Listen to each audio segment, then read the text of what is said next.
Vem pra cá. Eu também queria falar dos 300. Foi quando veio o 300? Foi pós isso? Vamos pensar aqui. Que esse foi um papel que todo mundo aqui no Brasil falou, eita porra. Acho que Carecão, 300 cheio de foi. piercing. Carecão, cheio de piercing. Calma, Sim, 5 metros. Esse deu o que falar, cara. Esse Não, foi o foda. 300 foi antes. Foi antes? Foi antes, foi antes. Alguém vai dizer pra gente, mas eu acho que foi antes. Foi antes. Como que foi esse papel? Cara, esse... O vilão. Nossa, muito foda, Cara, velho. poderoso, esse... caralho. Vocês já viram a história em quadrinho? Não. Depois dá uma gugada pra ver a cara do personagem. Deixa eu ver. Dá uma gugada nele. Vou agora. Pra você ver, agora tu vai entender como é que sai esse personagem. Porque eu parti da história em quadrinho. Ele é um filme inspirado no desenho gráfico de um artista americano chamado Frank Miller, que é um grande artista. Você bota a Chess, Frank exatamente Miller. ele. Olha lá, olha lá, Caralho, que louco. olha lá. Carecão boladão. Ah, mudei. E tinha uma figura andrógena. Aqui, ó. isso. Aqui os dois. Tá ali, exatamente. É isso aí. Tinha a sobrancelha bem... Sem fina. sobrancelha, É, ele não tinha. era uma sobrancelha muito fininha. Fininha. Era um híbrido, era um cara muito ambíguo. Era. E eu fui reproduzir isso. Ao mesmo tempo, era um gigante, né? É a mitologia, não é a reconstituição histórica, é uma mitologia baseada numa história em quadrinho. Tem uma liberdade ali. Então o cara era um gigante de 4 metros, não tinha um pelo no corpo. Aí, cara, vocês já depilaram? Mas você depilou a cera? Cera eu nunca Eu fiz. depilei a cera. Puta que Eu pariu. depilei a cera e eu vou te dizer uma coisa. A axila deve ser uma merda. Mas você tem peito peludo? Mais ou menos. Ah, tem um chumacinho. Umas coisinhas. Mas doeu. Mas uma dor, cara. Porque aí ela falou, não, tá escrito na descrição, sem pelos. Brilhando, liso. Liso, todo o corpo. Aí cheguei lá, não sei o que, conversei com a maquiadora. Falei, e aí, como é que vamos fazer isso? Tal. Já estava imaginando uma máquina. Ela falou, olha, eu te aconselho a fazer a depilação, porque com a depilação vai demorar para crescer. Se você raspar, amanhã você vai ter que raspar de novo. Pode dar irritar a pele, aí a gente tem que ficar maquiando. Tá bom. Ah, tem uma pessoa que é ótima. Tem uma menina que é ótima. Mãos de fada. É isso. Cheguei lá. Não tinha laser ainda. Que laser. Laser nada. Cheguei lá, ela perguntou pra mim assim, hot or cold? Quente ou frio? Aí eu falei, que doer menos. Aí ela falou, hot. Dado. Aí minha irmã enfiou uma espátula de pau assim. Pegou assim, mexeu. Parecia aquela cera, né? Quente. Parece um mel, né? Mel. Parece o mel. Mas de mel não tem nada, meu irmão. De docinho não tem nada. Ela pegou o negócio, pá, no peito. E aí começou a espalhar. Nossa. Aí começou a espalhar assim, eu respirando. Aí eu... vai dela. Aí senti a primeira, aí, cara, começou a lacrimejar. Eu falei, não. Para. Aí ela pegou uma toalha, enrolou a toalha e falou assim, morde! E pau, botou na minha boca. Assim, eu mordi a toalha e daqui a pouco ela, pá! E rau!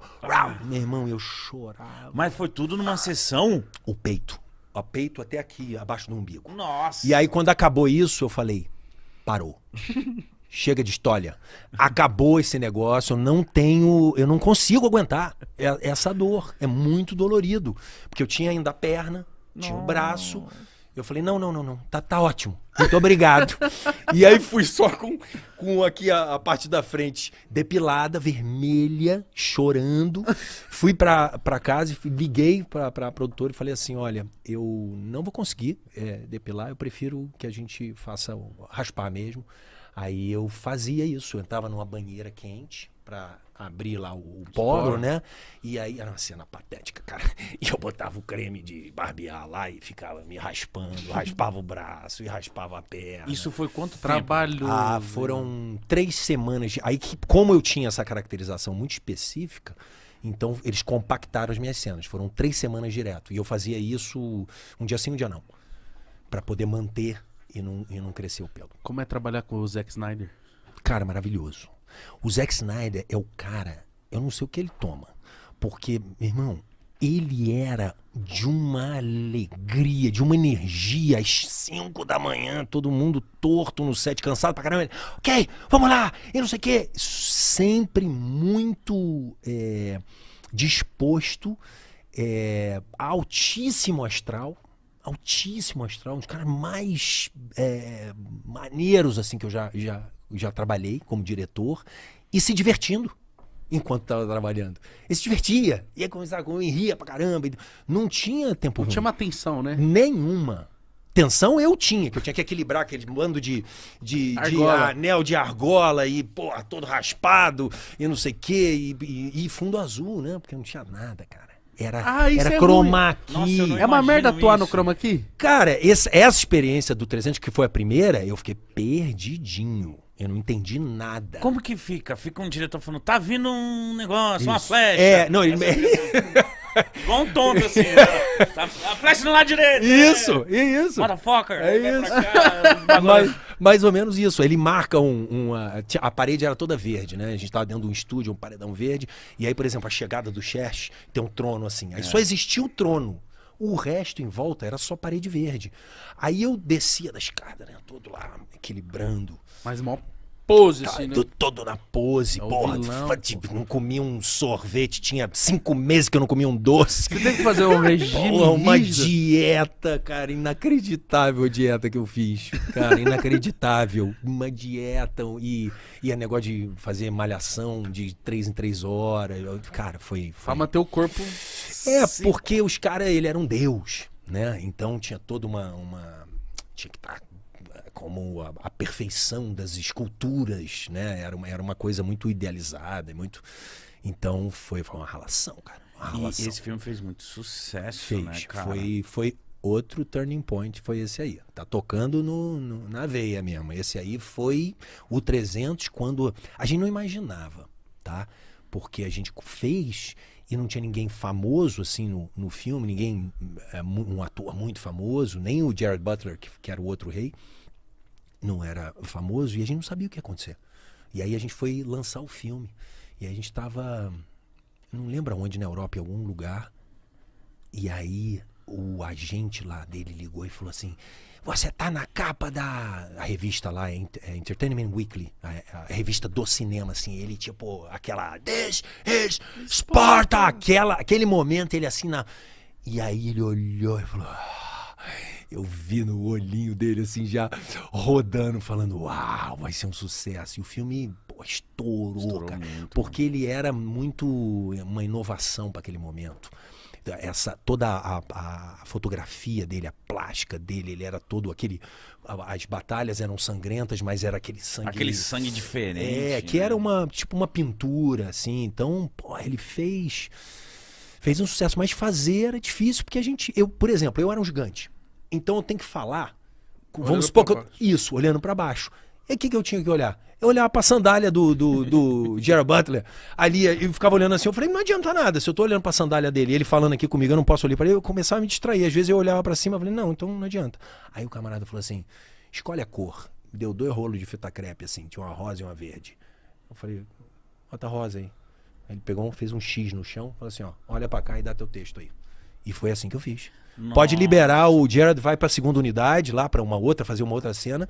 E aí eu ia fazendo a cena, Nossa, olhando que ali. trabalho solitário. Peraí, você seu. não tinha no diálogo, você não ouvia a resposta Tete na a hora? Pior. A continuista tem uma pessoa que é a continuista, que cuida da continuidade, né? Tipo... Aquela garrafa não tava ali, né? Isso aí. Essa pessoa. Essa pessoa ficou dando as falas pra mim. Não sei o que.